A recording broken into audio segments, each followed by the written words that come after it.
Hi అండి, welcome to Indian rangoli 456. ఈరోజు జనవరి 30 కుష్ఠవ్యాధి దినోత్సవం.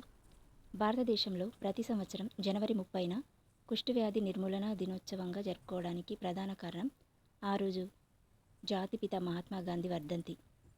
మహాత్మా గాంధీ కుష్ఠరోగుల పట్ల అపారమైన ప్రేమ, కరుణను చూపేవారు. సమాజం వెలివేసిన కుష్ఠరోగులకు ఆయన సేవ చేశారు, వారిని ఆదరించారు.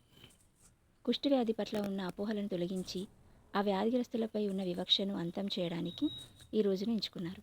కుష్ఠవ్యాధి నయం చేయగల వ్యాధి అనే సందేశాన్ని ప్రజల్లోకి తీసుకెళ్లడం మరియు కుష్ఠరహిత భారత్ను నిర్మించడం ఈ దినోత్సవం యొక్క ముఖ్య ఉద్దేశం.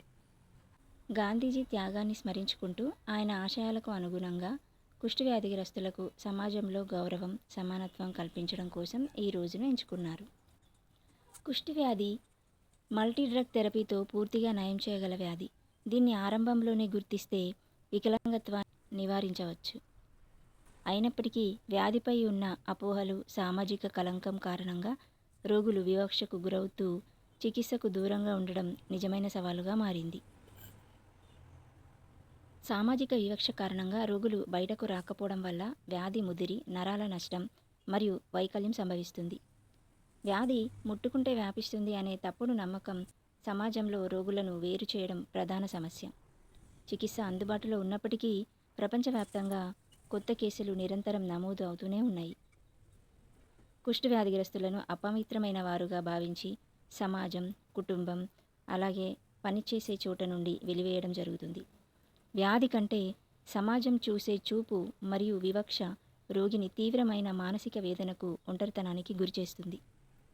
కుష్ఠవ్యాధి మైకోబాక్టీరియం లెప్రే అనే బ్యాక్టీరియా వలన వచ్చే అతి సామాన్యమైన వ్యాధి. ముఖ్యంగా చర్మానికి, నరాలకు సోకుతుంది.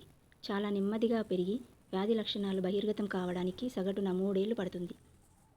దీనికి వయసు, లింగభేదం లేదు. 1973లో హెన్సెస్ అనే శాస్త్రవేత్త ఈ వ్యాధికారకమైన సూక్ష్మజీవిని కనుగొన్నారు.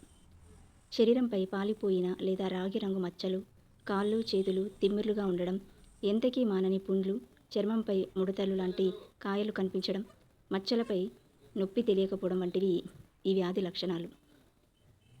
ఇలాంటి లక్షణాలు కనిపిస్తే డాక్టర్ని సంప్రదించాలి.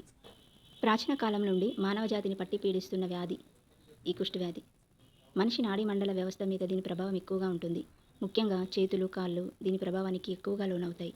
రోజురోజుకి సాంకేతికత పరిజ్ఞానం పెరగడం, బయోరంగం విస్తరిస్తుండడంతో ఈ వ్యాధికి మందులు వచ్చాయి. సరైన జాగ్రత్తలు పాటిస్తే ఈ వ్యాధిని పూర్తిగా నయం చేయవచ్చు. ఇది సాధారణ తాకడం వల్ల వ్యాపించదు, కేవలం రోగితో చాలా కాలం సన్నిహితంగా ఉండడం వల్ల వ్యాపిస్తుంది. సరైన సమయంలో మల్టీ డ్రగ్ థెరపీ MDT తీసుకుంటే వ్యాధి పూర్తిగా నయమవుతుంది మరియు వ్యక్తి సాధారణ జీవితాన్ని గడపవచ్చు. సమాజంలో ఉన్న అపోహలను తొలగించి రోగులకు సరైన వైద్యం, గౌరవం కల్పించడం ద్వారానే ఈ నిజమైన సవాలును అధిగమించవచ్చు. ఈ రోజున ప్రభుత్వాలు, స్వచ్ఛంద సంస్థలు కుష్ఠవ్యాధి నిర్మూలనకు ప్రతిజ్ఞలు చేస్తాయి. హైదరాబాద్లోని Shivananda NGO leprosy rehabilitation centre లాంటి సంస్థలు వ్యాధిగ్రస్తులకు సేవలు అందిస్తున్నాయి. గాంధీజీ కుష్ఠరోగులకు చేసిన సేవలకు గుర్తుగా వారిని సమాజంలో కలుపుకోవాలనే ఉద్దేశంతో ఆయన వర్ధంతి రోజున ఈ దినోత్సవాన్ని పాటిస్తారు. మరి నా వీడియో మీకు నచ్చినట్లయితే ఒక లైక్ ఇవ్వండి. ఈ ఇన్ఫర్మేషన్ మీకు వాల్యుబుల్ అనిపిస్తే మీ ఫ్యామిలీ మెంబర్స్ అండ్ ఫ్రెండ్స్కి షేర్ చేయండి. Thank you. అలాగే కొత్తగా చూసేవారు నా ఛానల్ సబ్స్క్రైబ్ చేసుకోండి.